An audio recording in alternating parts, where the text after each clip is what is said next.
இருப்பவரே நன்றி நன்றி நன்றி. இதயத்தில் சுமந்தீரே நன்றி நன்றி நன்றி. அப்பா கருவோல சுமந்தீரே நன்றி.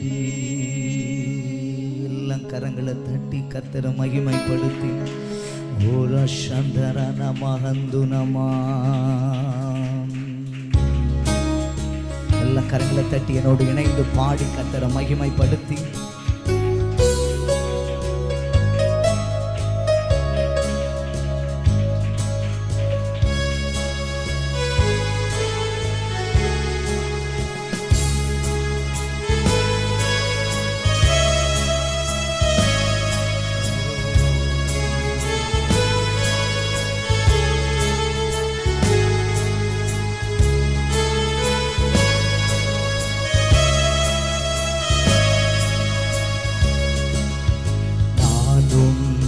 வீடும் என் வீட்டார் அனைவர் ஓயாமல் நன்றி சொல்வோ.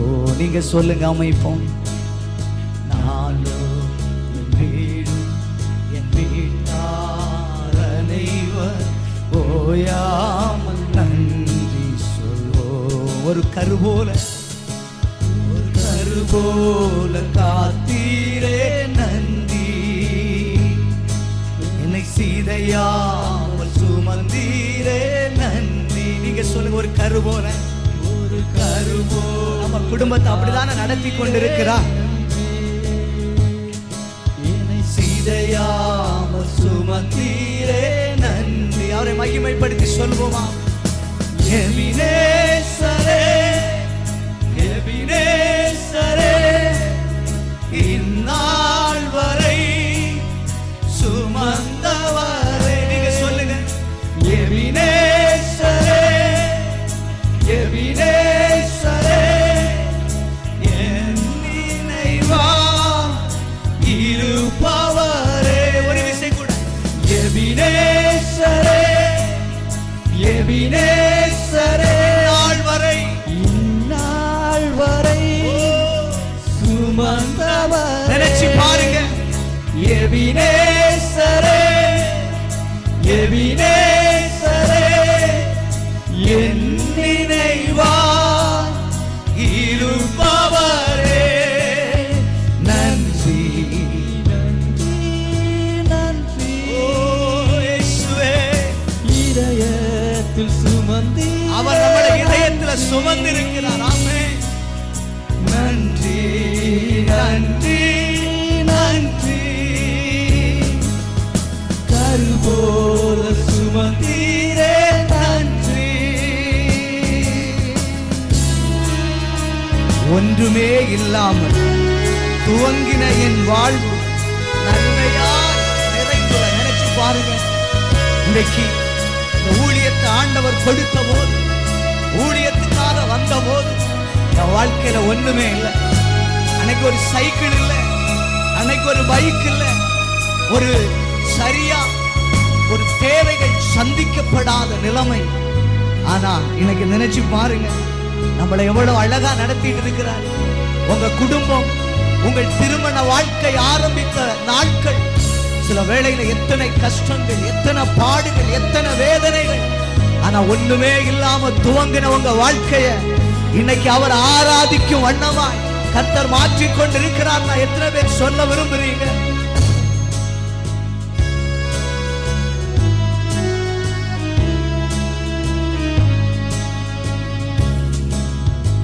ஒன்றுமே இல்லா துவங்கின என் வாழ்வு நன்மையா நிறைந்துள்ளதே. நீங்க சொல்ல முடியுமா?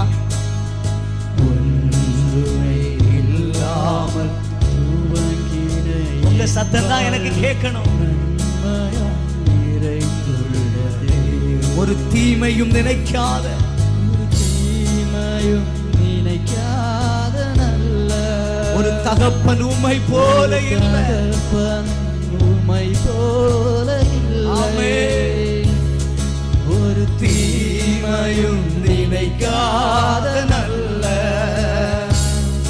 ஒரு தகப்பன் உம்மை போல இல்லை. எபினேசரே, எபினேசரே, எபினேசரே, இந்நாள் வரை சுமந்தவரே. எபினேசரே, எபினேசரே, என் நினைவாய் இருப்பவரே. நன்றி, நன்றி, நன்றி. இதயத்தில் சுமந்தீரே நன்றி. நன்றி, நன்றி, நன்றி. கரி போல சுமந்தீரே நன்றி. அவர் நம்மை நடத்த வல்லமை உள்ளவர். ஆமென். கருபோல நம்மளை சுமக்க வல்லமை உள்ளவர். அப்படி எல்லாம் வேத புஸ்தகத்தை திருப்பிக் கொள்ளுங்கள். வேத வசனத்தோடு கூட ஆண்டவருடைய வார்த்தைகளை நான் உங்களுக்கு கொடுக்க விரும்புகிறேன். Thank you Jesus. இன்றைக்கு ஆண்டவர் சொன்ன ஒரு வார்த்தை, மனுஷனுடைய வாழ்க்கையில ஒரு குடும்பத்துல குறைவு என்கிற ஒரு நிலைமை வரும்போது, நான் குறைவுபட்டவனாய் அல்லது நான் குறைவுபட்டவளாய் என் குடும்பம் இருக்கும்போது நடக்கிற சில காரியங்களை இன்றைக்கு உங்களோடு நான் பேசி உங்கள் குடும்பங்கள் குறைவை நிறைவாய் பார்க்கும்படி ஆண்டவர் அற்புதத்தை செய்ய போகிறார். ராமன் சொல்லுங்க பாப்போமே. அல்லேலூயா. அப்படியே வேதத்தை எடுத்துக்கொண்டவர்கள் 1 சாமுவேல் 1வது அதிகாரம் 4-5 வசனத்தை வாசிக்க கேட்கலாம். 1 சாமுவேல் 1வது அதிகாரம் 4-5 வசனங்களை நாம் வாசிக்க கேட்போம். அங்கே எல்கானா பலியிடும் நாளிலே அவன் தன் மனைவியாகிய பெனினாளுக்கும் அவளுடைய எல்லா குமாரருக்கும் குமாரத்திகளுக்கும் பங்கு போட்டு கொடுப்பான். அன்னாளை சிநேகித்தபடியினால் அவளுக்கு இரட்டிப்பான பங்கு கொடுப்பான். கர்த்தரோ அவள் கர்ப்பத்தை அடைத்திருந்தார். பாருங்கள், இங்கே வேதம் சொல்லுகிறது, அவர்கள் பலியிடும் நாளிலே அவன் தன் மனைவியாகிய பெரினாளுக்கும் அவளுடைய எல்லா குமாரருக்கும் குமாரத்திகளுக்கும் பங்கு போட்டு கொடுப்பான். ஆனால் அந்நாளை அவன் நேசித்தபடியினாலே, அந்நாளை அதிகமாய் அவன் அன்பு கூர்ந்த படியினாலே இரட்டிப்பான பங்கு கொடுப்பான். ஆனால் இப்படி எல்லாவற்றிலும் இரட்டிப்பான பங்கு அவளுக்கு கிடைத்திருந்தாலும் குடும்பத்துக்குள்ளே அவளை இப்ப இரட்டிப்பான ஒரு நன்மை கொடுக்கிறார்கள் என்று சொன்னால் அந்த இடத்திலே அவள் உயர்த்தப்பட்ட ஒரு நிலைமையிலே தான் அவன் வைத்திருக்கிறான். ஆனால் அப்படிப்பட்ட அந்த சூழ்நிலையிலும் வேதம் சொல்லுகிறது, அவளுக்கு ஒரு குறைவு இருந்தது. இன்றைக்கு உங்கள் குடும்பத்தை சற்று எடுத்து பாருங்கள். ஒரு வீட்டை எடுத்துக்கொள்ளும் போது ஏதாயிலும் ஒரு காரியத்திலே குறைவுகள் இருக்கதான் செய்கிறது. சில வீடுகளிலே நம்ம வாசித்தபடி கற்பத்தின் கனி இல்லாத ஒரு குறைவு சில வேளையிலே நம்முடைய குடும்பங்களிலே இருக்கலாம்.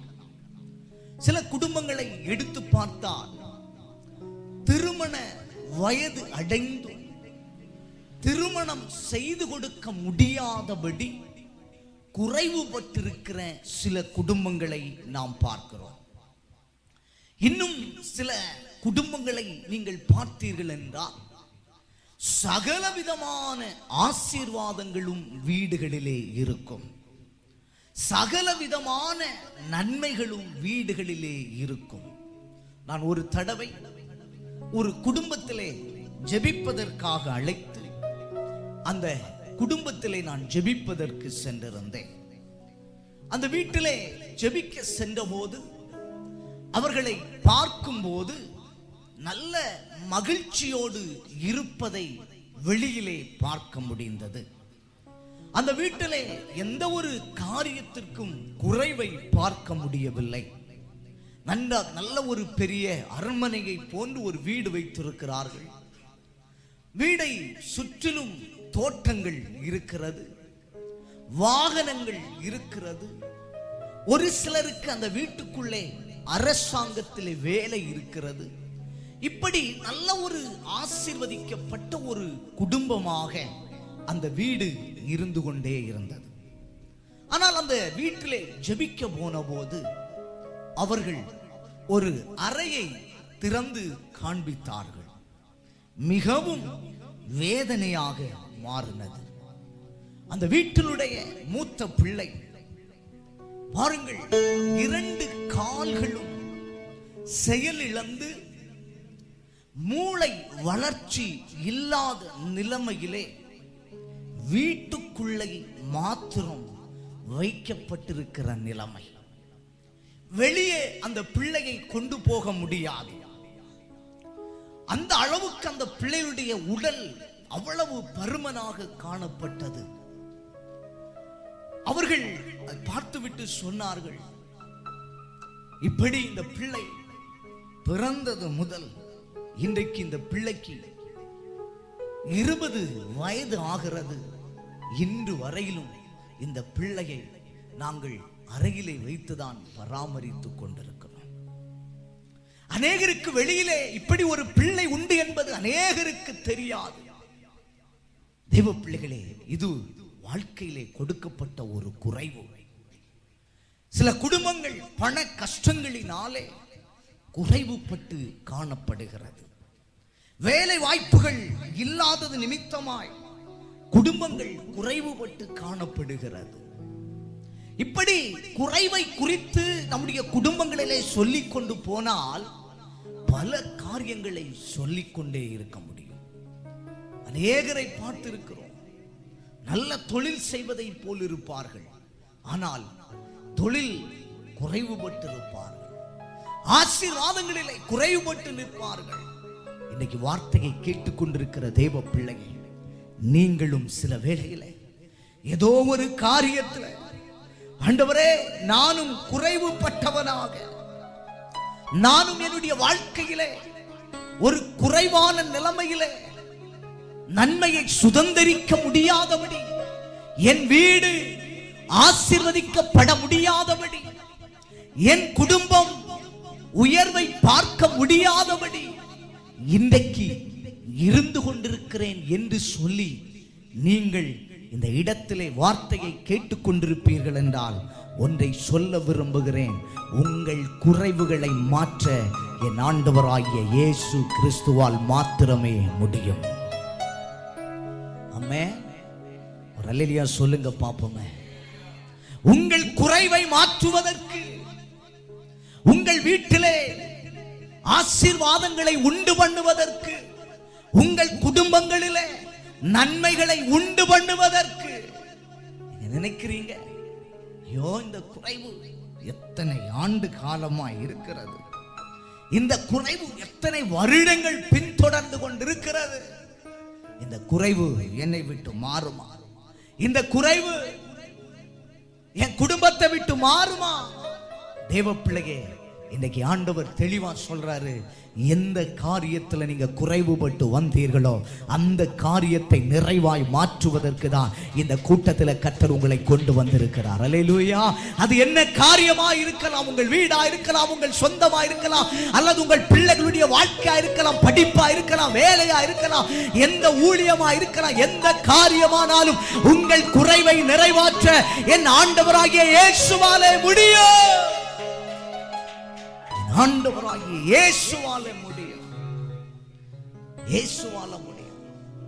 இன்றைக்கு ஒரு ஆரம்பத்தை தேவன் உருவாக்க விரும்புகிறார். உங்களை ஆசீர்வதிப்பதற்கு ஒரு மேன்மையை, ஒரு வழியை உருவாக்கதான் கர்த்தர் இந்த இடத்திலே கொண்டு வந்திருக்கிறார். அல்லேலூயா. நான் வேதத்தில் இருந்து, ஏனென்றால் நம் ஆசீர்வாதங்களை சுதந்தரிக்க அல்லது நன்மைகளை சுதந்தரிக்க வந்திருக்கிறோம். ஒன்றை தெளிவாய் நாம் புரிந்து கொள்ள வேண்டும். இந்த குறைவு நம்ம வாழ்க்கையில் இருக்கும்போது சில காரியங்கள் நம்மளை தொடர்ந்து பின்தொடர்ந்து கொண்டே இருக்கும். ஒரு குடும்பம் ஏதாயிலும் ஒரு காரியத்தில் குறைவுபட்டு இருக்கும் என்றால் அந்த குடும்பத்தில் அப்படி சில காரியங்கள் சன்னதி சன்னதியாய் அது தொடர்ந்து கொண்டே இருக்கும். நான் அதை தான் இந்த அன்னாளுடைய சரித்திரத்தில் இருந்து அந்த குறைவு நிறைவாற்றப்படுவதற்கு முன்பாக அவள் எப்படி இருந்தாள், குறைவு நிறைவான போனது எப்படி இருந்தாள் என்பதை உங்களோடு நான் பேச விரும்புகிறேன். அல்லேலூயா. ஒரு ஆமென் சொல்லுங்க பாப்போமே. நல்ல சத்தமா ஒரு அல்லேலூயா சொல்லுங்க பாப்போமே. இன்றைக்கு என் குறைவு மாறும் என்று விசுவாசிக்கிறவர்கள் ஒரு ஆமென் சொல்லுங்க பாப்போம். குறைவு இருக்கும் போது நம்ம எப்படி இருப்போம், எப்படி மற்றவர்களால் பார்க்கப்படுவோம், இதைதான் இன்னைக்கு நான் உங்களோடு பேச விரும்புகிறேன். ஏனென்றால் உலகத்திலே ஆசீர்வாதம் என்கிற ஒன்று இல்லாவிட்டால், ஒன்றை தெளிவாய் புரிந்து கொள்ள வேண்டும். ஒரு மனிதனுக்கு இந்த உலகத்தில் வாழுவதற்கு என்னென்ன தேவைகள் இருக்கிறதோ எல்லாம் ஒரு மனிதனுக்கு தேவை. ஆமென். அல்லேலூயா. பணமா இருந்தாலும் அது போதுமான அளவுக்கு தேவை. ஆமென். நம்முடைய சரீரத்தினுடைய பலனா இருந்தாலும் அது நமக்கு சரியான அளவுக்கு நமக்கு தேவை. ஆமென். அப்ப எல்லாவற்றிலும் நாம் ஏதோ ஒரு காரியத்தில் ஒன்றில் குறைவுபட்டாலும் மற்றவர்களுடைய பார்வையில நம்ம எப்படிப்பட்டவர்களாக இருக்கிறோம். முதலாவது வாசிக்கும் போது குறைவுபட்ட வாழ்க்கை ஒரு மனிதனிலே அல்லது ஒரு குடும்பத்திலே வரும்போது என்ன நடக்குமா? 1 சாமுவேல் 1வது அதிகாரத்தில் 4, 5, 6 வசனங்களை வாசிக்கும் போது அதிலே 6வது வசனத்தை நாம் வாசிக்க கேட்கலாம். 6வது வசனத்தை நாம் வாசிக்க கேட்போம். கர்த்தர் அவள் கர்ப்பத்தை அடைத்தபடியினால், கர்த்தர் அவள் கர்ப்பத்தை அடைத்தபடியினால் அவளுடைய சக்காலத்தி, அவளுடைய சக்களத்தி அவள் துக்கப்படும்படியாக அவளை மிகவும் விசனப்படுத்தினாள். அல்லேலூயா. பாருங்க, வேதம் சொல்லுகிறது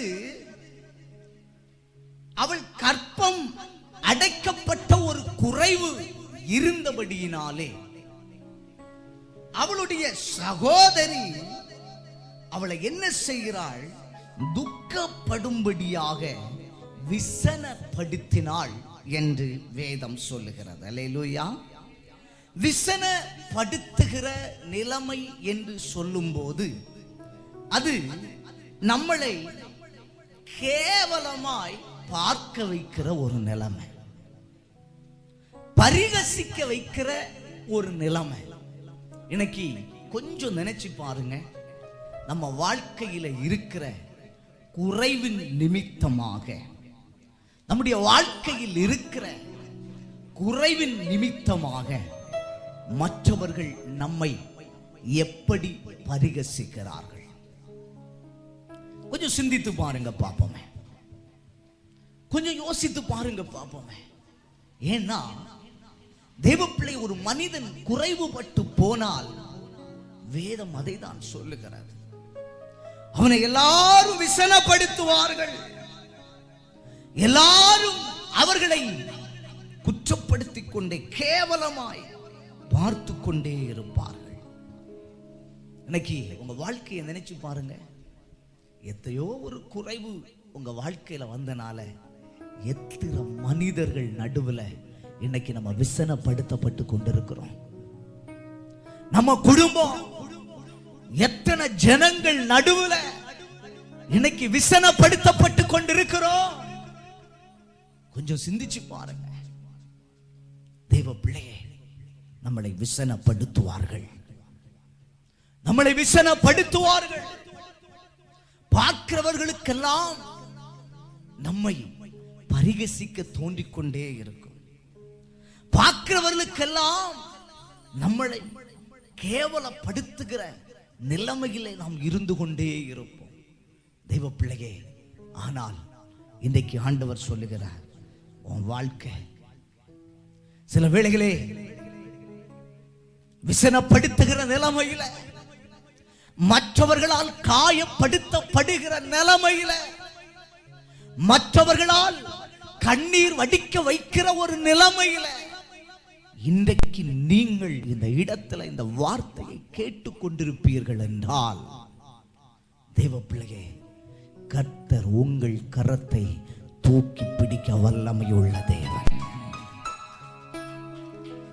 எப்ப மனுஷன் உங்க குறைவை பார்த்து, எப்ப மனுஷன் உங்க வாழ்க்கையில ஒண்ணும் இல்லாததை பார்த்து, எப்ப உங்க குடும்பத்தை பார்த்து மற்றவர்கள் விசனப்படுத்த ஆரம்பிக்கிறார்களோ,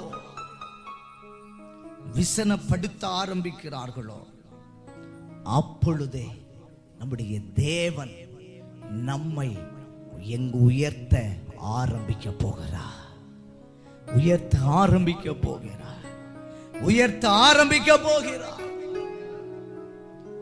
ஒன்றுமே இல்லாமல் துவங்கின என் வாழ்வு நன்மையால் நிறைந்துள்ளதே. சொல்ல முடியுமா? ஒன்றுமே இல்லாமல் துவங்கின என் வாழ்வு நன்மையால் நிறைந்துள்ளதே. ஒரு தீமையும் நினைக்காத நல்ல ஒரு தகப்பன் உமை போல இல்லை. ஒரு தீமை நினைக்காத நல்ல ஒரு தகப்பன் உமை போல இல்லை. சொல்ல முடியுமா? நினைச்சு பாருங்க. துவங்கின நம்ம வாழ்க்கை எத்தனை குறைவுகளோடு துவங்கினோம். எத்தனை குறைவுகளோடு நம்ம குடும்பம் ஆரம்பிக்கப்பட்டது. ஆனா இன்னைக்கு கர்த்தர் நம்மளை நடத்தி கொண்டுதானே இருக்கிறார். இன்னைக்கு கர்த்தர் நம்மளை வாழ வைக்க வைத்து கொண்டுதானே இருக்கிறார். இன்னைக்கும் கர்த்தர் நம்மளை கைவிடலையே. அந்நாளை சொந்த சக்களத்தை விசனப்படுத்தின போதும், இன்றைக்கு உங்களை சொந்த குடும்பத்தில் உள்ளவர்கள் உங்களை விசனப்படுத்தின போதும், சொந்த நண்பர்கள் உங்களை விசனப்படுத்தின போதும், தெரிந்தவர்கள் உறவுகள் உங்களை விசனப்படுத்தின போதும், நான் சொல்றேங்க, விசனப்படுத்தி கொண்டேதான் இருப்பார்கள். அல்லேலூயா. எப்ப பார்த்தாலும் விசனம் படுத்திக் கொண்ட, எப்ப பார்த்தாலும் உங்களை பரிகசித்து கொண்டுதான் இருப்பார்கள். இன்னைக்கு இந்த ஊழியத்தை நான் செய்து கொண்டிருக்கிறேன். நான் ஒண்ணுமே இல்லாத நிலைமையில தான் கர்த்தருடைய ஊழியத்திற்கு தேவன் என்னை அழைத்தார். சொன்னாங்க, எத்தனையோ பேர் சொன்னாங்க, நீ இந்த வேதத்தை எடுத்துட்டு ஓடுறதுக்கு போய் பிச்சை எடுக்க வேண்டியதானே சொன்னாங்க. பிச்சை எடுத்துதானே ஜீவனம் பண்றேன்னு சொன்னாங்க. தெய்வ பிள்ளைகளை நினைச்சு பாருங்க, எப்படி உள்ளம் உடைக்கப்படும், எப்படி உள்ள நொறுக்கப்படும், எப்படி நம்ம வாழ்க்கை இருக்கும் நினைச்சு பாருங்க. வேலை செய்ய மடித்து இப்படி எல்லாம் போயிட்டு இருக்க தேவ பிள்ளைகளே, விசனப்படுத்தி கொண்டேதான் இருப்பார்கள் மற்றவர்கள். இன்னைக்கு ஒன்று நான் சொல்ல விரும்பட்டுமா? சொன்னாங்க, இவன் எல்லாத்துக்கும் பிரயோஜனம் இல்லாதவனா தான் இருப்பான். தேவ பிள்ளையே, நடக்கிற காரியம் என்ன தெரியுமா? ஒரு தீமையும் நினைக்காத நல்ல தகப்பன் எனக்குள் இருக்கிறது வரையிலும் என்னை கைவிடாமல் தான் நடத்தி கொண்டிருக்கிறார். அல்லேலூயா. மற்றவர்கள் பரிகசிக்கலாம், மற்றவர்கள் கேவலமா பேசலாம். சில வேளையில கூட்டம் நடக்குது, இவங்க வேற வேலையே இல்லைன்னு தான் சொல்லி கொண்டிருப்பாங்க. அல்லேலூயா. ஆனா என் தேவன் 2002ஆம் ஆண்டு என்னை நினைவு கூர்ந்தார். இன்னைக்கு வரையிலும் அது யார் நடுவுல இருக்கலாம், சத்துருக்கள் நடுவுல இருக்கலாம், என் குடும்பத்தின் நடுவுல இருக்கலாம், நண்பர்கள் நடுவுல இருக்கலாம், என்னை பரிகசிக்கிற கூட்டத்தின் நடுவுல இருக்கலாம், என் தகப்பன் என்னை கைவிடவே இல்லை. அல்லேலூயா. இன்னைக்கு உங்களை பார்த்து நான் சொல்றேன், உங்களை பரிகசிக்கலாம் செய்வார்கள். நீ குறைவுபட்டு இருக்கும்போது யாருமே இப்போ உங்க முகத்தை பார்த்து சிரிக்கிறவங்க அடுத்த நிமிஷம் உங்க முகத்தை பார்த்து பரிகசிப்பாங்க. 2012ஆம் ஆண்டு இருந்த ஸ்தானத்தை இழந்து நின்ற போது என்னை பரிகசிக்காத கூட்டமே இல்லை, என்னை கேவலமா பேசாத கூட்டமே இல்லை. தேவ பிள்ளையை பேசினார்கள், அவர்கள் நடுவிலையும் கர்த்தர் என் தலையை உயர்த்தி கொண்டுதான் இருக்கிறார். அல்லேலூயா. அவர்கள் நடுவிலையும் கர்த்தர் என்னை மேன்மைப்படுத்தி தான் கொண்டிருக்கிறார். நான் ஏன் சொல்றேன் தெரியுமா? இன்னைக்கு உங்களை எந்த கூட்டம் ஒண்ணும் இல்லைன்னு பரிகசிக்குதோ அந்த கூட்டத்தின் நடுவுல உங்களை உயர்த்தி கொண்டேதான் இருப்பார். அவர்கள் பேசிக்கொண்டேதான் இருப்பார்கள், கர்த்தர் உங்களை உயர்த்தி கொண்டேதான் இருப்பார். அல்லேலூயா. அல்லேலூயா. நான் கடந்த சில நாட்களாய் பத்திரிகை செய்திகளை வாசித்துக் கொண்டே இருக்கிறேன். நம்முடைய தமிழ்நாட்டிலே திடீரென்று சொல்லி துணை முதலமைச்சர் என்று சொல்லி ஒருவரை நியமித்திருக்கிறார்கள். பாருங்க, எத்தனையோ விமர்சனங்கள் வந்து கொண்டேதான் இருக்கிறது. அதனால அவர் அந்த பதவியை இழந்துருவாருன்னு நீங்க நினைக்கிறீங்களா? நினைக்கிறீங்களா? பேசுறவன் என்ன செய்துட்டு தான் இருப்பான்? பேசிட்டே இருப்பான். நான் இன்னைக்கு ஒரு பதிவை பார்த்தேன். இப்போ இவன் மகனை இப்போ பதிவு போட ஆரம்பிச்சிட்டாங்க, அடுத்த வாரிசு. நான் சொல்றேன், நீ சும்மா இருந்தாலே அவன் ஒன்றும் செய்ய மாட்டான். நீ சொல்லி சொல்லி சொல்லி அவன் தான் அடுத்தது என்ன செய்ய போறான்? ஸ்தானத்துல வரப்போறான். நான் சொல்றேங்க, நீங்க உங்க வாழ்க்கையில குறைவு அப்படின்னு நிறைவாக ஆரம்பிச்சாலும் பேசுறவங்க பேசிட்டே தான் இருப்பாங்க. அல்லேலூயா. அவங்க பேசத அவங்க உங்களை பாருங்க, இங்க வேதம் அதை தான் தெளிவாக சொல்லுகிறது. விசனப்படுத்தவே தான் ஆண்டவர் அன்னாளுடைய கற்பத்தை அடைச்சு வச்சிருந்தார். ஆமே. இன்னைக்கு உங்களை அநேக கேவலமா பேசதான் சில நன்மையை கூட தடை பண்ணி வச்சிருப்பாரு. ஆமே. சில ஆசீர்வாதத்தை கூட தடை பண்ணி வச்சிருப்பாரு. சில நேரத்துல சில நன்மைகள் உங்களுக்கு கை கூடாம இருக்கிறது கூட அதனாலதான் இருக்கும். ஆமே. அதனால கலங்காதீங்க, ஒரு நாள் வரும், அன்னைக்கு தேசம் சொல்லும், தான் முதல் பெயர்சபா தேசம் எங்கிலும் ஒருவன் இருந்தா அது யார் மகன் தெரியுமா? அன்னைக்கு விசனப்படுத்தப்பட்டாளே, அன்னைக்கு கண்ணீர் வடித்தாளே, அன்னைக்கு எல்லாராலும் பரிகசிக்கப்பட்டு இனி வாழ்க்கைய வேண்டான்னு நினைச்ச போதும் ஒரு புதிய ஜீவனை கொடுத்து இன்னைக்கு வேதத்தை தூக்கிட்டு ஆராதிச்சிட்டு இருக்குது. அந்த குடும்பம்னு சொல்லுகிற ஒரு செய்தி உங்கள் காதுகள் கேட்கும்படி கர்த்தர் செய்ய போகிறார். அல்லேலூயா. அப்பதான் உங்க குடும்பத்துக்கு ஆசீர்வாதம் வெளியே தெரியும். ஆமென். அல்லேலூயா. இரண்டாவது இந்த அன்னாள் சரித்திரத்திலிருந்தே நான் சொல்ல விரும்புகிறேன். ஒரு மனுஷன் குறைவுபட்டு இருக்கும் போது என்ன நடக்கும்? வேதத்தை வாசித்தால் 1 சாமுவேல் 1:7 முதல் 10 வசனங்களை வாசிக்கும் போது அதிலே 10வது வசனத்தை வாசிக்கலாம். 7 முதல் 10 வசனங்களை வாசிக்கும் போது அதிலே 10வது வசனத்தை நாம் வாசிக்க கேட்போம். அவள் போய் மனம் கசந்து மிகவும் அழுதாள். அழுது கர்த்தரை நோக்கி விண்ணப்பம் பண்ணி கர்த்தரை நோக்கி விண்ணப்பம் பண்ணி. அல்லேலூயா, அல்லேலூயா. அந்த இரண்டாவது குறைவு உங்க வாழ்க்கையில இருக்கிறது வரை அழுக மாறவே மாறாது. என்ன செய்யாது? அழுக எத்தனைதான் வெளியில நீங்க சிரிச்சாலும், எத்தனைதான் வெளியில நல்லா வந்தாலும், ஒரு மனுஷனுடைய வாழ்க்கையில குறைவு ஒன்று இருக்கும் என்று சொன்னால் அவன் வாழ்க்கையில அழுக ஒரு நாளும் என்ன செய்யாது? மாறவே மாறாது. நினைச்சு பாருங்க, எனக்கு எத்தனை விதமா எத்தனை காரியத்துக்கு அழுதுட்டு இருக்கிறோம், எத்தனை காரியத்துக்கு அழுதுட்டு இருக்கிறோம். என் கண்ணீர் என்னைக்கு துடைக்கப்படும்? ஆண்டவரே, இந்த பாடுகள்ல, இந்த வியாதியில, இந்த பிரச்சனையில, ஆண்டவரே என் பிள்ளைகளுடைய வாழ்க்கையில, இந்த வேலையில, இந்த போராட்டத்துல, ஆண்டவரே என்னைக்கு எனக்கு ஒரு விடுதலை கிடைக்கும்? என்னைக்கு ஒரு விடுதலை கிடைக்கும்? அழுகிறோம், கண்ணீர் வடிக்கிறோம்.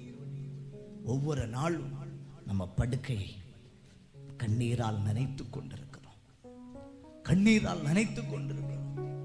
சங்கீதக்காரன் இப்போது சொல்லுகிறான், சங்கீதம் 6-7 வசனங்களை வாசித்து பாருங்கள். சங்கீதம் 6-7 வசனத்தை வாசிக்கலாம். சங்கீதம் 6-7 வசனங்கள். என் பெருமூச்சினால் இளைத்து போனேன், ரா முழுதும் என் கண்ணீரினால் என் படுக்கையை மிகவும் ஈரமாக்கி என் கட்டிலை நனைக்கிறேன். துயரத்தினால் என் கண்கள் குழி விழுந்து போனது, என் சத்துருக்கள் அனைவர் நிமித்தமும் அது மங்கி போயிற்று. நினைச்சு பாருங்க, வாழ்க்கையில வந்த குறைவுகள், வாழ்க்கையில மற்றவர்கள் நம்மை குறைவாய் பார்க்கிறது நிமித்தமா எத்தனை விதமான அழுகை, படுக்கையில் எல்லாம் அழுக. ஐயோ, ஏன் என் வாழ்க்கை இப்படி இருக்குது? ஏன் என் குடும்பம் இப்படி இருக்குது? ஏன் என் பிள்ளைகள் இப்படி இருக்கிறார்கள்? எதை சொன்னாலும் என் பிள்ளைகள் கீழ்ப்படிய மாட்டேங்கிறார்கள், எதை சொன்னாலும் என் புருஷன் மாற மாட்டேங்கிறார், எதை சொன்னாலும் என் வீட்டுக்குள்ள சமாதானம் இல்லை. என்றைக்கு இந்த கண்ணீர் மாறும்? என்றைக்கு இந்த குறைவு மாறும்?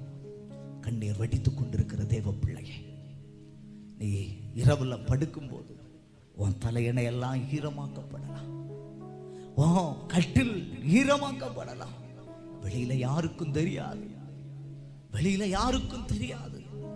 இரவுல கண்ணீர் வடிக்கிற கண்ணீரை யார் பார்க்கிறா? பக்கத்தில் இருக்கிற உங்க பிள்ளைகள் பார்ப்பாங்களா? பக்கத்தில் இருக்கிற உங்க புருஷன் பார்ப்பானா?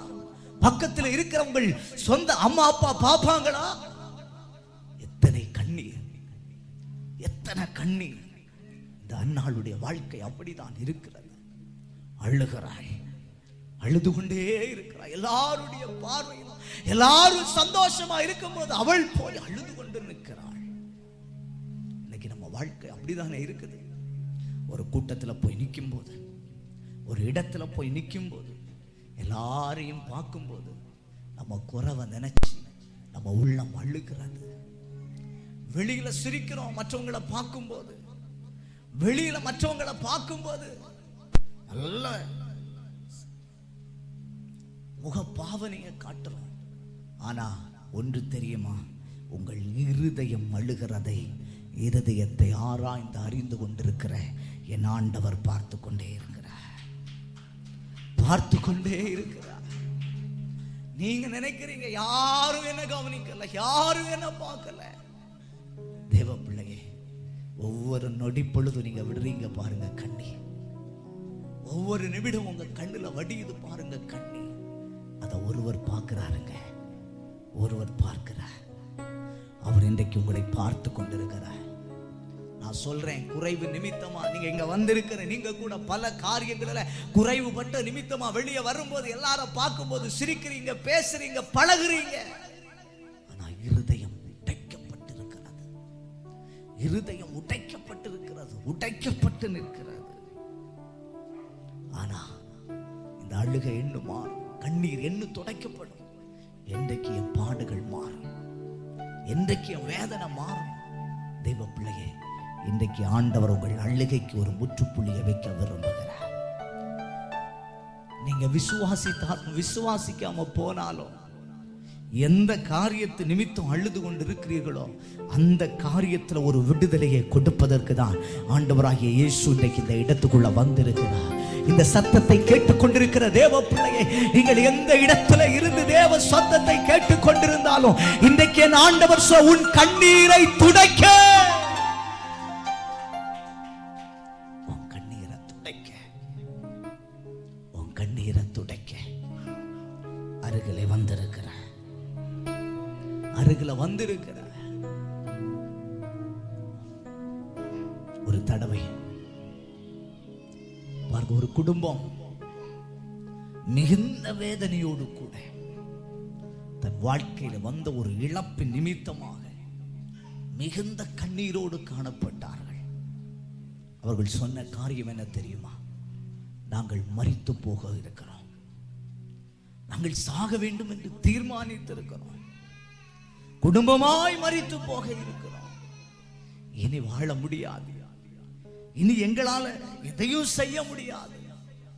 அந்த அளவுக்கு நாங்கள் எல்லாவற்றையும் இழந்து விட்டோம், அந்த அளவுக்கு இழந்து விட்டோம். இருந்த சொத்தை இழந்தோம், எங்க வீட்டுக்குள்ள இருந்த சந்தோஷத்தை இழந்தோம், எங்க குடும்பத்துல எல்லாராலும் ஒதுக்கப்பட்டு நிற்கிறோம், என்ன செய்வதென்றே தெரியாது. நீங்க பத்திரிகையை பாருங்க, கடந்த நாளில் ஒரு செய்தி, 2 பிள்ளைகளும் கணவன் மனைவியுமாக மரித்து போனார்கள். பாருங்க, விஷத்தை அருந்தி சாப்பிட்டு மரித்து போனார்கள்.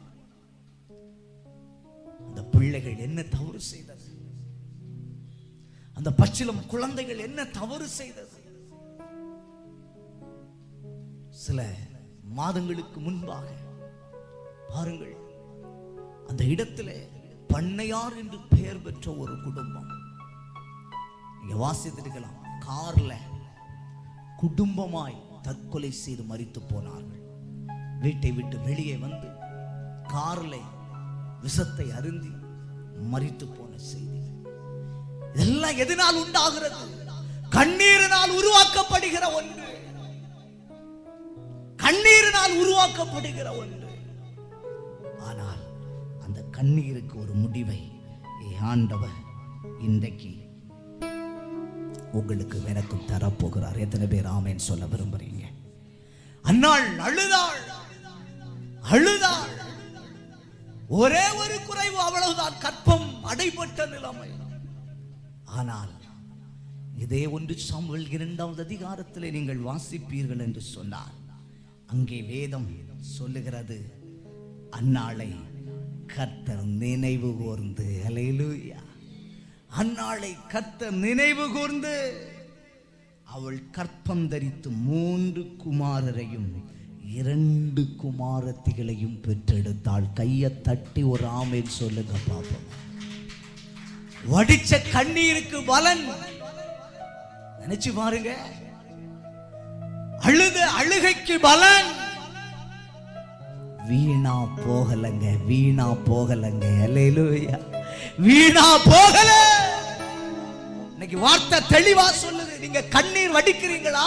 எந்த காரியத்துல குறைவுபட்டு கண்ணீர் வடிக்கிறீங்களோ அந்த அழுகைய கழிப்பா மாற்ற நான் கொஞ்சம் நினைச்சு பார்த்தேன். அதுக்கு பிறகு அன்னாள் ஒரு நாள் கூட துக்க முகமா இருந்திருக்கவே மாட்டா. அல்லேலூயா, ஒரு நாள் கூட துக்க முகமா இருக்க மாட்டா. ஏன்னா அவள் துக்கப்பட்டால் அவளை தேற்றுவதற்கு பிள்ளை செல்வத்தை கர்த்தர் திரளாய் கொடுத்திருந்தாள். அல்லேலூயா. அதுலயும் சிந்திச்சு பார்த்தேன். வேதத்துல பல சரித்திரங்களை வாசிக்கும் போது சில குடும்பத்துல ஆண்களை மாத்திரம் கொடுத்திருப்பாரு, சிலருக்கு பெண்களை மாத்திரம் கொடுத்திருப்பாரு. ஆனா இங்க ஆண்டவர் கொடுத்த செல்வத்தை பாருங்க, 2 மாலரையும் கொடுக்கிறார். அல்லேலூயா, அல்லேலூயா. அதுதான் ஆசீர்வாதம். ஆமென் சொல்லுங்களேன். இன்றைக்கு உங்க கண்ணீரை ஆண்டவர் துடைக்கிறார். எத்தனை பேர் விசுவாசிக்கிறீங்க? எத்தனை பேர் ஆமேன்னு சொல்றீங்க? எத்தனை பேர் சொல்ல முடியும் அல்லேலூயா? அன்றை காண தேவைகள் யாவையும் கரம் நல்கியதே. சொல்ல முடியுமா?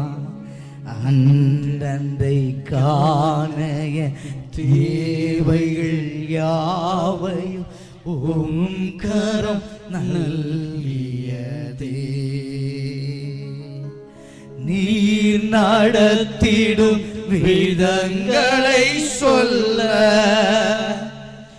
ஒரு பூரண வார்த்தையே இல்ல. நினைச்சு பாருங்க அவர் நடத்திய விதத்தை. நீர் நடத்திடும் விதங்களை சொல்ல ஒரு பூரண வார்த்தையே இல்ல. நீ நடத்திடும் விதங்களை சொல்ல ஒரு பூரண வார்த்தையே இல்ல. சொல்ல முடியுமா? அன்னாள் அதை தான் சொன்னாள். அல்லேலூயா. அவன் ஆண்டவர் பிள்ளைகள் எல்லாம் கொடுத்த போது அவன் நினைச்சு பார்த்திருப்பா, எத்தனை பேர் என்ன அழ வச்சாங்க, எத்தனை பேர் எங்களை அழ வச்சாங்க. இன்னைக்கு அளவை பார்ப்போம். போகிற இடத்துல எல்லாம் பிள்ளைகளோடு கம்பீரமாய் போய் நின்றிருப்பாள். அல்லேலூயா. யாரெல்லாம் அழ வச்சாங்களோ அவங்க முன்னால எல்லாம் போய் மார்பை தட்டி கொண்டு நின்றிருப்பா. இன்றைக்கு அதை தான் கர்த்தர் உங்க வாழ்க்கையில செய்ய போகிறார். அல்லேலூயா. மூன்றாவது வேதம் என்ன சொல்லுகிறது? குறைவு வாழ்க்கையில வந்தால் என்ன நடக்கும்? 1 சாமுவேல் 1:12 முதல் 16 வசனங்களை அங்கே வாசிக்கும் போது அங்கே தெளிவாய் சொல்லப்பட்டிருக்கிறது. அதனுடைய 16வது வசனத்தை வாசிக்க கேட்போம்.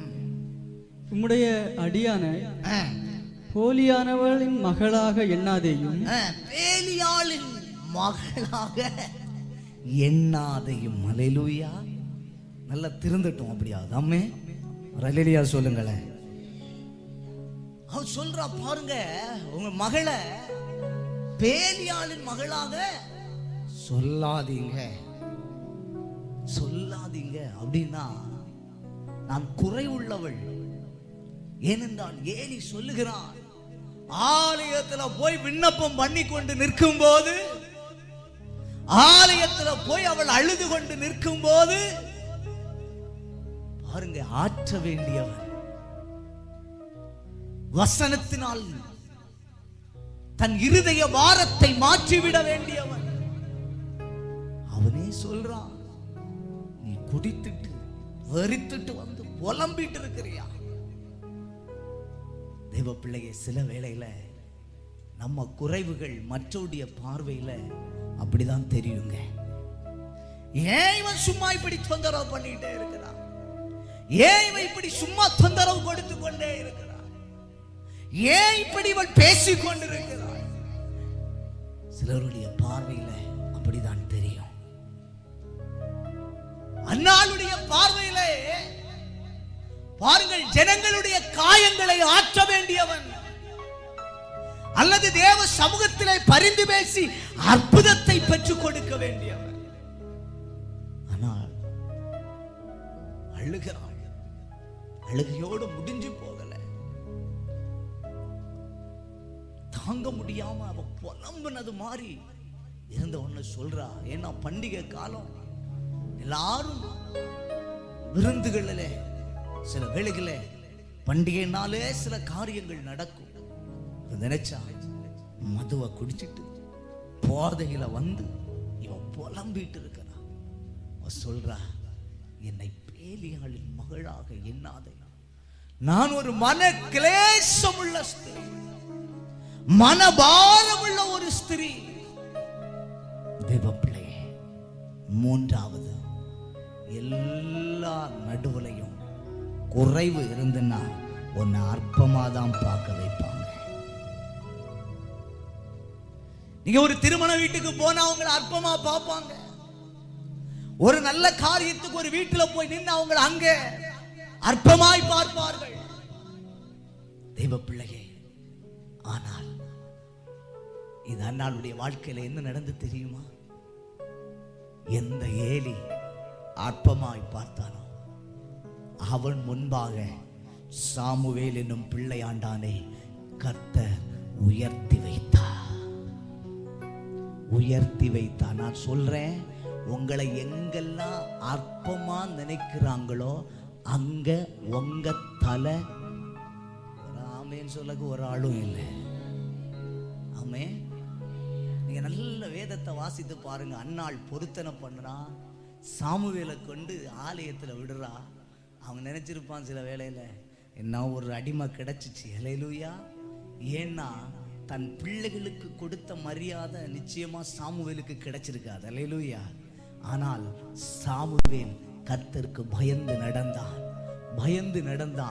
அதே ஏலி குடும்பத்துக்கு முன்னால சாமுவேல் தான் தீர்க்கதரிசின்னு சொல்லுகிற அளவுக்கு சாமுவேலை கர்த்தர் உயர்த்தி வைத்தார்.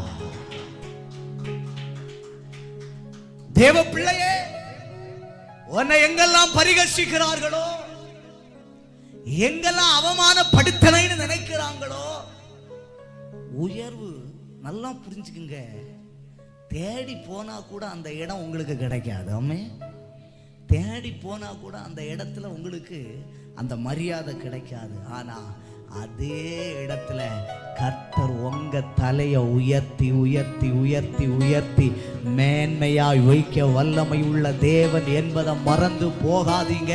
இன்னைக்கு தெளிவாய் நான் வார்த்தையோட சொல்றேன், உங்க குடும்பத்துல யார் நிமித்தம் கவனிங்க. நான் ஒன்ன சொல்ல விரும்புறேன். ஒரு காலத்துல எங்க அம்மா நாங்க சின்ன வயசுல போய் அவமானப்படாம வந்த இடமே இல்லை. அவமானப்படாம வந்த இடமே இல்லை. எங்க சொந்தத்துல எந்த ஒரு நிகழ்ச்சி நடந்தாலும் அந்த இடத்துல அவமானப்பட்டு தான் வந்திருக்கிறோம். எனக்கு ஒன்று சொல்லட்டுமா, எங்கெல்லாம் அவமானப்பட்டோமோ அங்கெல்லாம் என் கையை பிடிச்சு வாங்கன்னு சொல்லி கூட்டிட்டு போக கர்த்தர் வைத்து கொண்டே தான் இருக்கிறார்.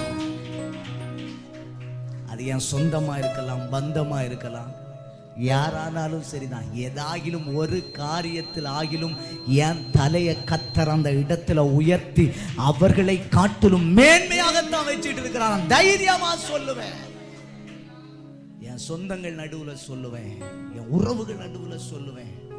பாருங்க, ஊழியத்துல கைவிடப்பட்டு கண்ணீரோடு வெளியே வந்து நின்ற போது அன்னைக்கு ஆறுதல் சொல்ல என் குடும்பத்தில் ஒரு சிலரை தவிர யாருமே இல்லை.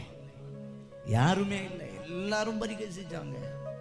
வீடு வீடா பரிகாச கடிதங்கள், வீடு வீடா சொன்னாங்க, பேசினாங்க. எல்லாம் முடிஞ்சு போச்சுன்னு சொன்னாங்க. ஆனா சொல்றேங்க, இன்னைக்கும் கர்த்தர் ஒரே லெவல்ல தான் என்னை வச்சிருக்கலாம். ஆனால் கர்த்தர் என்னை மேன்மையாகத்தான் வைத்திருக்கிறார். அல்லேலூயா, வைத்திருக்கிறார். சில நேரங்களில் நான் நினைச்சு பார்ப்பேன், சில அதிகாரிகள் மத்தியில் போய் நிற்கும் போது இந்த அதிகாரிகளிடத்துல பேசுவதற்கு நான் தகுதி உள்ளவனா? இந்த அதிகாரிகள் நடுவில் நான் போய் இருப்பதற்கு பாருங்க. சில நேரத்தில் ஸ்டேஷன் விஷயமாக சிலருக்கு நான் போகும்போது என்ன சேர போட்டு உட்காருங்கன்னு சொல்லுவாங்க. அல்லேலூயா. ஆச்சரியப்பட்டிருக்கிறேன். காரணம் என்ன தெரியுமா? எல்லார் மத்தியிலும் ஒரு நாள் கை கட்டி ஒன்றுக்கும் தேவையில்லாம நம்ம எல்லாரும் பாருங்க, நம்மளை வாழ்த்த வேண்டியவர்களே நம்மளை அழ வைத்து விடுவார்கள், சபிப்பார்கள். நம்மளை யார் வாழ்த்துவாங்கன்னு நம்ம நினைப்போமோ, இங்க அண்ணாள் அப்படி நான் தேவாலயத்தில் போய் அழுத உடனே சமாதானம் வந்துறேன்னு தான் அவன் அங்க போனான். ஆனா பாருங்க, அவன் ஆறுதலாய் கர்த்தர் உனக்கு அற்புதத்தை செய்வார்னு தேவ சமூகத்தில் சத்தத்தை கேட்டு சொல்ல வேண்டியவன் சுயமாய் சொல்லுகிறான். அவள் உள்ளம் மதிலும் உடைக்கப்பட்டது. ஆனா அதே இடத்துல நான் நினைச்சு பார்த்தேன், அவ பாருங்க, அடுத்தது அந்த இடத்துக்கு போகும்போது சாமுவேல் வளர்ந்து தேசமே சாமுவேல தீர்க்கதரிசின்னு சொல்லும் போது அவ எவ்வளவு கம்பீரமா அந்த இடத்துல போயிருப்பா. அல்லேலூயா. நான் சொல்றேன், உங்களை எங்க எல்லாம் அவமானப்படுத்த நினைக்கிறாங்களோ அங்க எல்லாம் கர்த்தர் உங்களை கம்பீரப்படுத்ததாங்க. இந்த அவமானம், இந்த நகைப்பு, இந்த பரிகாசம், இந்த வேதனை, இந்த கண்ணீர்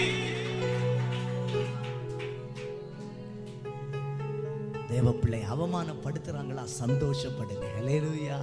ஒரு நாள் அவங்க நடுவில் கர்த்தர் உங்க தலையை உயர்த்தி வச்சு உங்களை அழகுபடுத்தி நீங்க தான் மேன்மையா, நீங்க தான். நான் சொல்றேன் ஒன்று கவனிங்க, சில நேரம் அந்த இடத்துல நீங்க தான் சீப் கெஸ்டா போவீங்க. ஆனா ஆமேன்னு சொல்ல முடியலையே. எங்க உங்களை தள்ளுவாங்களோ அந்த இடத்துல நீங்க தான் சீப் கெஸ்டா போய் நிற்பீங்க. ஆமே, நான் அப்படி போயிட்டு இருக்கிறேன். அதனால தான் சொல்றேன். ஹல்லேலூயா. ஒரு தடவை ஒரு இடத்துல நான் போன போது ஊழியக்காரன்னு சொல்லி பாருங்க, எல்லாருக்கும் ஜெபிக்க வாய்ப்புகள், எல்லாத்துக்கும் ஒவ்வொரு வாய்ப்பை கொடுத்தாங்க. என்ன அப்படி ஒதுக்கி பின்னாடி விட்டாங்க. இன்னைக்கு ஒன்று தெரியுமா, நான் கிருபையா சொல்றேங்க, எந்த ஒரு மரண வீட்டுக்கு போனாலும் அங்க ஒரு வாழ்த்துறை சொல்லகாவது அவங்களை பற்றி அவங்களுக்கு ஆறுதல் சொல்ல வாய்ப்பு கொடுக்குறாங்க. நான் போய் வேண்டாம் வேண்டாம்னு பின்னாடி இருந்தாலும் ஜெபிக்க வாய்ப்பு கொடுக்குறாங்க. ஏன் தெரியுமா, எங்க கண்ணீர் வடித்தனோ, எங்க எல்லாம் ஒண்ணுக்கும் உதவாதவன்னு நான் கீழே தள்ளமுன்னா நினைச்சனோ, எத்தனையோ ஊழியக்காரர்கள் என்னை பரிகசித்தவர்கள் உண்டு, எத்தனையோ ஹல்லேலூயா நண்பர்கள் பரிகசித்தவர்கள் உண்டு. அவர்கள் நடுவில் எல்லாம் கர்த்தர் என்னை உயர்த்தி கொண்டே தான் இருக்கிறார். இன்னைக்கு நான் திட்டமா சொல்றேங்க, இன்னைக்கு இந்த குடும்ப ஆசீர்வாத கூடுகையில வந்திருக்கிற உங்களை நான் பார்த்து சொல்றேன், நீங்க கேட்காத பரிகாசம் இல்லை, அழாத அழுகை இல்லை, மற்றவங்களை அற்பமா நினைக்காத இடம் இல்லை. ஆனா இன்னைக்கு அவர்கள் நடுவில் தான் கர்த்தர் உங்களை உயர்த்தி வைக்க போகிறார். ஞானிகள் மத்தியில் பைத்தியம் என்னையும் அழைத்தது அதிசயமே. அப்படி எல்லாரும் எழுப்பி நிற்போமா? ஞானிகள் மத்தியில் பைத்தியம் என்னையும் அழைத்தது அதிசயமே. நான் இதற்கான பாத்திரன் அல்ல, இது கிருபையே வேறொன்றும் இல்லை. நான் இதற்கான பாத்திரன் அல்ல, இது தயவே வேறொன்றும் இல்லை. எபினேசரே, எபினேசரே, இந்நாள் வரை சுமந்தவரே, எபினேசரே, எபினேசரே, என் நினைவாய் இருப்பவரே. நன்றி நன்றி நன்றி. எல்லாருடைய கண்களும் அப்படியே மூடப்படட்டும். இதயத்தில் சுமந்தீரே நன்றி நன்றி நன்றி நன்றி. ஆவியானவர் உங்களோடு கூட பேசிக் கொண்டிருக்கிறார். கரு போல சுமந்தீரே நன்றி. கொஞ்சம் உங்க வாழ்க்கையை திரும்பி பாருங்க. என் குடும்பம் ஆசீர்வாதம் இல்லைன்னு சொல்லிதான்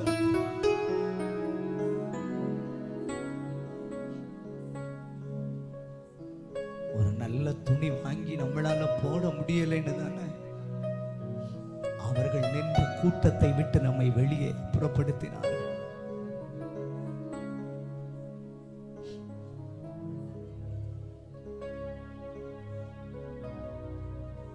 நம்ம வாழ்க்கையில ஒன்றுமே இல்லை என்கிற நிலைமையில எல்லாரும் நம்மளை காயப்படுத்தினாங்க, எல்லாரும் நம்மளை நொறுக்குனாங்க. கண்ணீர்னால் நினைத்தோம், கண்ணீர்னால எங்கெல்லாம் வைக்கப்பட்டோம், எங்கெல்லாம் வைக்கப்பட்டோம். தேவப்பிள்ளை, ஆண்டவர் உங்கள் இருதயத்தை ஆராய்வதை நான் பார்க்கிறேன். இந்த இடத்தில் அநேகரோடு அப்பா பேசிக் கொண்டிருப்பதை நான் பார்க்கிறேன். அநேகருக்கு இந்த சத்தம், அநேக காயங்களை ஆற்றுவதற்கு.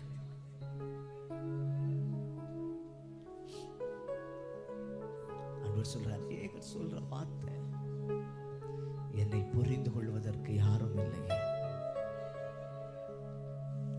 என் கஷ்டத்தை புரிந்து கொள்வதற்கு யார் இருக்கிறார்கள்? ஏன்னா குறைவு ஒண்ணு வரும்போது யாரும் நம்மளை புரிஞ்சு கொள்ள மாட்டாங்க. யாரும் அந்த நேரத்தில் உன்னை கைப்பிடிச்சு தூக்கி விடலாம் ஒரு மனுஷன் கூட உன் பக்கத்துல வர மாட்டாங்க. யாரும் வர மாட்டாங்க. யாரும் வர மாட்டாங்க. தம்பி தங்கச்சி அருமையான ஐயா அம்மா, கொஞ்சம் கண்ணை மூடி அப்பாவை பார்த்து, இன்னைக்கு உங்க சூழ்நிலை, உங்க குடும்பத்தின் நிலைமை இப்படிதானே இருக்கிறது.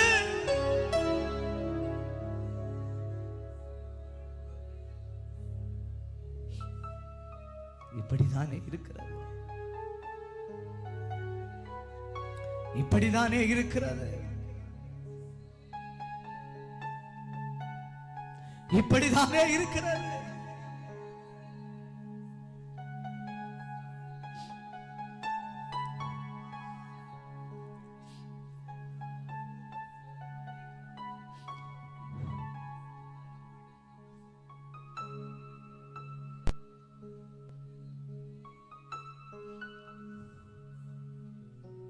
ஆண்டவர் உங்கள் உள்ளங்களை, வேதனைகளை பார்க்கிறார்.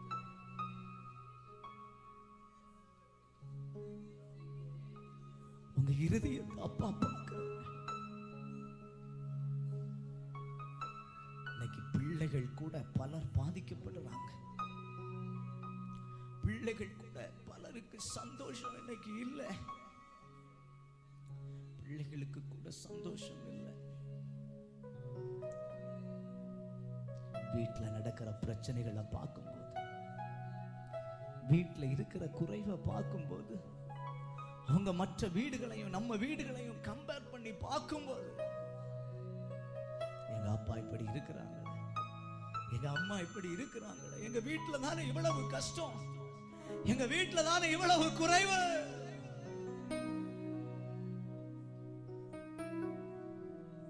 ஒப்பு கொடுங்க, ஒப்பு கொடுங்க. ஆண்டவர் சொல்ற, உன் குடும்பங்களை ஆசீர்வதிக்க போகிறேன். உன் குடும்பங்கள் ஆசீர்வதிக்கப்படுகிறது.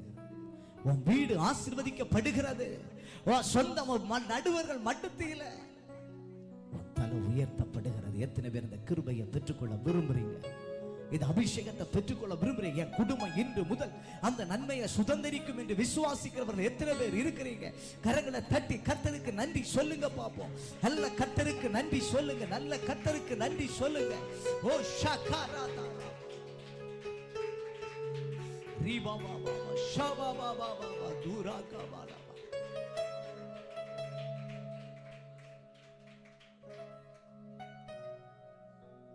எத்தனை பேர் நம்புறீங்க?